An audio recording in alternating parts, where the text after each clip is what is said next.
Shalom Bapak Ibu Saudara-saudari, apa kabar semuanya? Puji Tuhan, kita mengucap syukur untuk kesempatan ini kita mendengarkan firman Tuhan. Saya mengajak kita terlebih dahulu berdoa. Bapa di dalam surga, terpujilah Engkau di hidup kami. Terima kasih pimpinan Tuhan bagi kami hari lepas hari, dan saat ini kami rindu kembali terus mendengarkan firman Allah. Berbicaralah kepada kami melalui renungan ini, demi Kristus kami berdoa. Amin. Bapak, Ibu, dan Saudara, hari ini mari kita baca firman Tuhan yang menjadi landasan bagi kita dalam perenungan ini. Kita buka di dalam 2 Tesalonika 2 ayat 10, demikian firman Tuhan. Dengan rupa-rupa tipu daya jahat terhadap orang-orang yang harus binasa karena mereka tidak menerima dan mengasihi kebenaran yang dapat menyelamatkan mereka. Saudara yang terkasih, ada satu kenyataan rohani yang sering kali luput dari perhatian kita.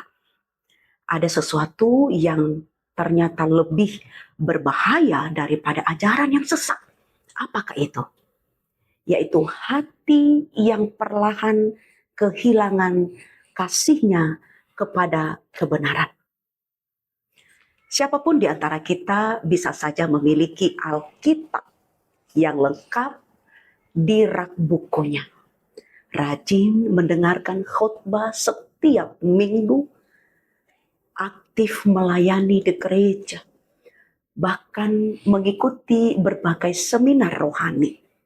Namun, di saat yang sama, hati kecil kita mungkin tidak lagi memiliki kerinduan yang tulus untuk tunduk pada otoritas firman Tuhan. Perhatikan baik-baik apa yang dikatakan Rasul Paulus. Ia tidak mengatakan bahwa orang-orang itu tersesat karena mereka kurang pintar atau karena mereka tidak pernah mendengar kebenaran. Paulus mengatakan mereka binasa karena mereka tidak mengasihi kebenaran. Mengasihi kebenaran bukan sekedar tahu mana yang benar dan mana yang salah.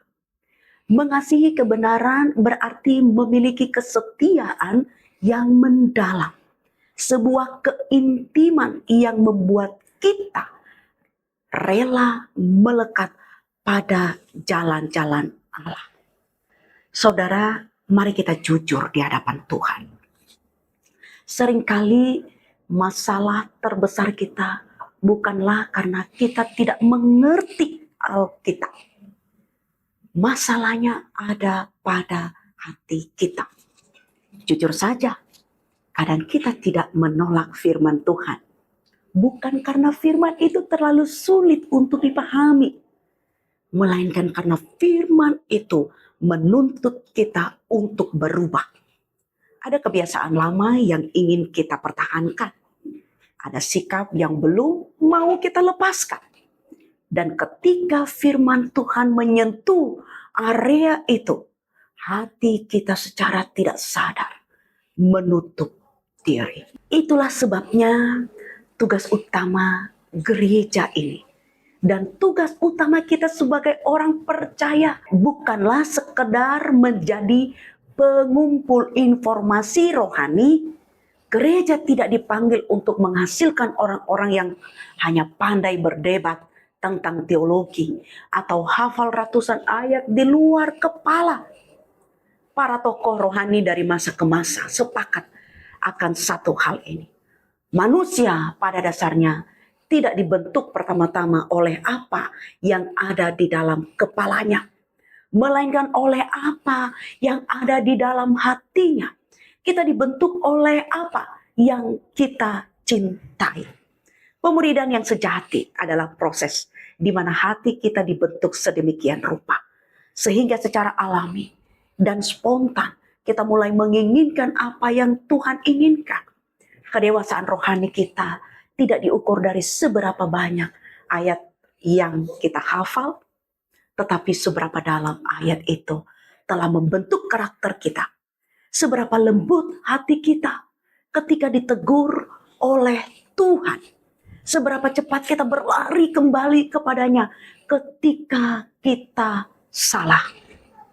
Bapak, Ibu, dan Saudara yang terkasih, Mungkin tanda paling indah dari seorang murid Kristus bukanlah bahwa ia mengetahui banyak hal tentang Tuhan, melainkan bahwa ia semakin hari semakin mencintai apa yang Tuhan Yesus cintai. Hari ini Tuhan tidak sedang mencari orang-orang yang sempurna pengetahuannya.